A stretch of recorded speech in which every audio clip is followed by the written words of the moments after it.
Selamat pagi semuanya. Perkenalkan, nama saya Septiani Selvi Purba. Saya mahasiswi akuntansi semester 5 dari kampus Institut Teknologi dan Bisnis. Di sini saya akan memaparkan materi tentang manajemen sumber daya manusia. Pengertian manajemen sumber daya manusia. Manajemen sumber daya manusia adalah pemanfaatan para individu untuk mencapai tujuan-tujuan organisasi. Tujuan manajemen sumber daya manusia adalah meningkatkan kontribusi produktif para karyawan bagi organisasi secara strategis, etis, dan bertanggung jawab sosial. Sumber daya manusia juga aset yang harus dikelola secara cermat dan sejalan dengan kebutuhan organisasi. Tujuan manajemen sumber daya manusia ada 4. Yang pertama, tujuan organisasional. Yang kedua, tujuan fungsional. Yang ketiga, kemasyarakatan. Dan keempat, personal. Di tujuan organisasional yaitu memastikan bahwa MSDM berkontribusi pada efektivitas fungsional Departemen SDM, membantu para manajemen untuk mencapai tujuan-tujuan organisasi. Dalam hal ini, para manajer tetap bertanggung jawab penuh atas para bawahannya. Departemen SDM hanya memberikan dukungan dalam hal-hal yang berkaitan dengan pengelolaan SDM. Yang kedua, tujuan fungsional, yaitu menjaga kontribusi Departemen Sumber Daya Manusia dalam tingkat yang layak bagi kebutuhan-kebutuhan organisasi. Sumber-sumber daya akan terbuang percuma jika manajemen sumber daya manusia tidak direncanakan secara optimal sesuai kebutuhan organisasi. Yang ketiga, tujuan kemasyarakatan, yaitu menjaga kontribusi Departemen Sumber Daya Manusia dalam tingkat yang layak bagi kebutuhan-kebutuhan organisasi. Sumber-sumber daya akan terbuang percuma jika manajemen sumber daya manusia tidak direncanakan secara optimal sesuai kebutuhan organisasi.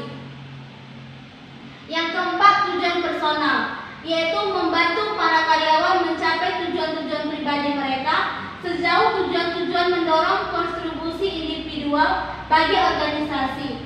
Tujuan personal pada karyawan akan tercapai jika para karyawan dipelihara, dipertahankan, dan dimotivasi. Jika tidak demikian, kinerja dan kepuasan karyawan akan menurun dan karyawan bisa meninggalkan organisasi. Nah, ini tugas-tugas manajemen sumber daya manusia. Yang pertama ada perencanaan sumber daya manusia, rekrutmen, dan seleksi, di mana tugasnya yaitu melaksanakan analisis pekerjaan untuk menentukan pekerjaan-pekerjaan yang spesifik, meramalkan sumber daya manusia yang dibutuhkan organisasi untuk mencapai sasaran, mengembangkan dan mengimplementasikan rencana untuk memenuhi kebutuhan SDM, rekrutmen sumber daya manusia untuk mencapai sasarannya, seleksi dan penempatan sumber daya manusia untuk mengisi pekerjaan tertentu di dalam. Nah, yang kedua ada pengembangan sumber daya manusia, di mana tugasnya yaitu orientasi dan training karyawan, mendesain dan mengimplementasikan program pengelolaan pengembangan organisasional, membangun tim yang efektif di dalam struktur organisasi, mendesain sistem penilaian karyawan, dan membantu karyawan dalam rencana pengembangan karir. Nah, yang ketiga kompensasi, yaitu di mana mendesain dan mengimplementasikan sistem kompensasi untuk semua karyawan dan menjamin keadilan dan konsistensi kompensasi. Nah, yang keempat ada hubungan karyawan dan hubungan perburuhan, di mana tugasnya melayani sebagai perantara antara organisasi dan serikat pekerja dan mendesain sistem disiplin dan menangani keluhan.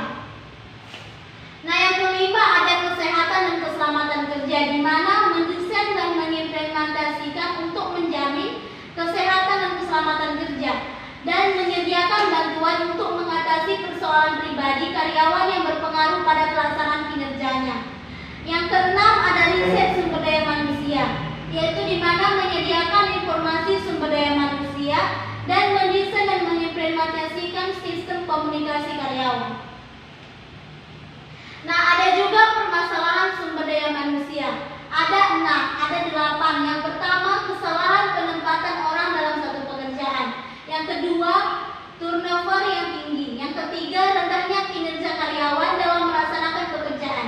Yang keempat, pembuangan waktu yang tidak efektif dalam melaksanakan pekerjaan. Yang kelima,